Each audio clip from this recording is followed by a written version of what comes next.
When a Homeland Security Secretary can't answer a simple yes or no about abusing federal power, you're not watching worldwide threats.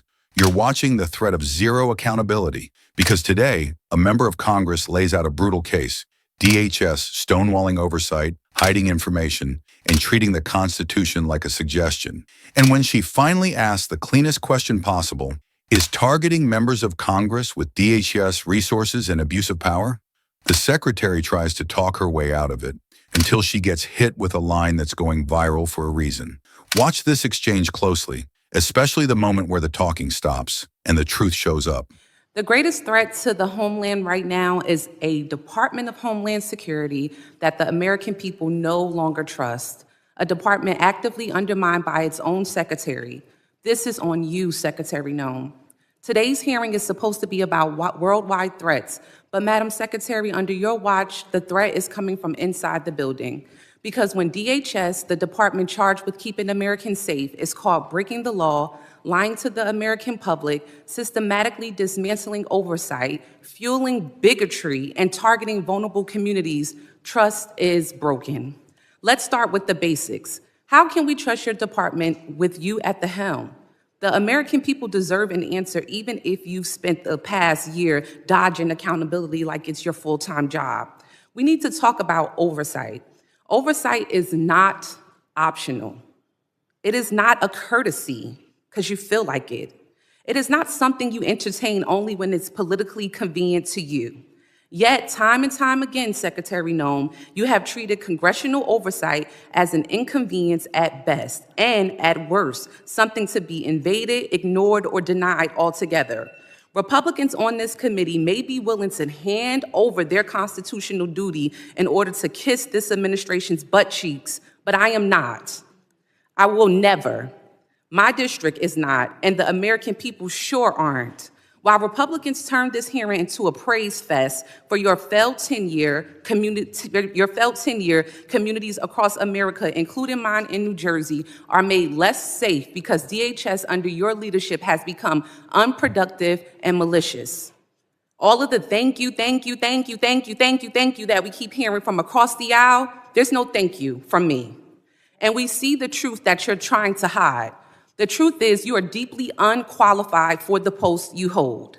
This is on full display in the way you treat the people in this body, myself included, who have been elected to serve our communities and keep them safe.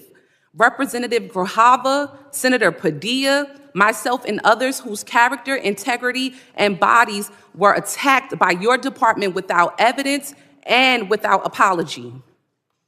Far beyond being disrespectful, you have shown a complete disregard for the oversight authority granted to us by law. You have repeatedly shown that you will target whoever you want, whenever you want, without accountability. Members of Congress, members of our communities, and even American citizens, as many of my colleagues have continued to point out today. Secretary Noem, that's not leadership. That's not democracy. And that is not how this works. Again, this is not just about you. Don't want you to think this is just a pick on you day. This is about the Trump administration that has turned DHS into a political weapon. So I'll ask you this. Is Trump embarrassed by your tenure, or is this exactly the kind of god-awful leadership he wants at DHS? Yes or no? Ma'am, we've already conducted more oversight visits. No, it's a yes or no. Yes or no. Okay, Secretary Noem, this is my time to talk, not your time to talk. I reclaim my time. I reclaim my time. I reclaim my time. Chair, I reclaim my time. Secretary Noem, DHS is breaking the law, hiding information from Congress, and shutting out oversight. So let me ask you, how can the American people trust your department with you at the helm with this kind of behavior?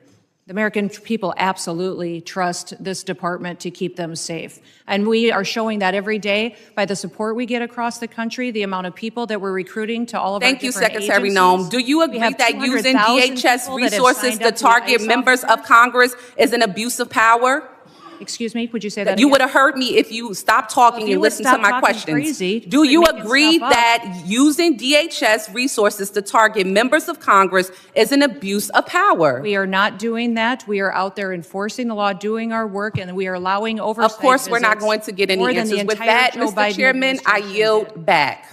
Okay, let's call this what it was. Not a worldwide threats hearing, but a live demonstration of what happens when oversight meets a wall of political spin. McIver opens with a pretty devastating frame. The biggest threat isn't outside the country. It's a Homeland Security Department the public can't trust. And whether you agree with her tone or not, the underlying point matters. DHS isn't just another agency. It's one of the biggest engines of federal power. Immigration enforcement, surveillance coordination, emergency response, intelligence partnerships, the works. So when Congress asks questions, that's not drama. That's literally the job. Oversight is how a democracy checks the people with the most power and the least visibility. And that's why McIver goes straight for the nerve: accountability. She's not asking about branding. She's asking whether DHS is stonewalling Congress. And if it is, what's left besides press releases and vibes? Then comes the classic hearing move, the yes or no trap. Is Trump embarrassed by your tenure, or is this exactly what he wants? Now notice what happens next. And this is the whole game. The secretary doesn't answer the question being asked. She pivots to something that sounds like an answer. In this case, we've conducted more oversight visits.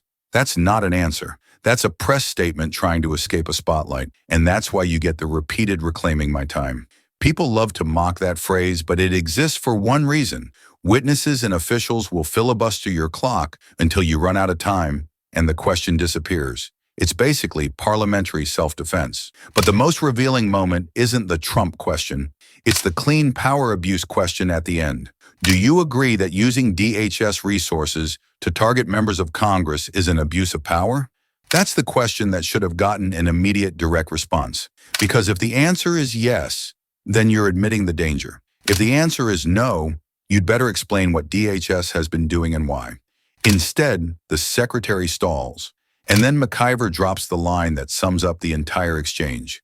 You would have heard me if you stopped talking and listened to my questions. And that's the core issue.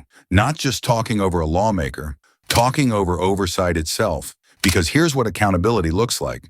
You answer the question, you provide documentation, you comply with lawful requests, and you stop treating Congress like an annoying comment section. And to be clear, this isn't about hurt feelings in a hearing room. This is about whether DHS can operate like a political weapon while claiming it's just enforcing the law. History shows us that when agencies with immense power stop being transparent, the public is the one that pays for it. So I'll leave you with this. If a cabinet official can't even give a straight answer about abusing power against members of Congress, what makes you think regular people get more honesty, more due process, or more restraint? Drop your take in the comments. Was this oversight doing its job, or was this stonewalling in plain sight? And if you want more fast breakdowns of these congressional moments, hit subscribe, because the next worldwide threats hearing might be coming from inside the building again.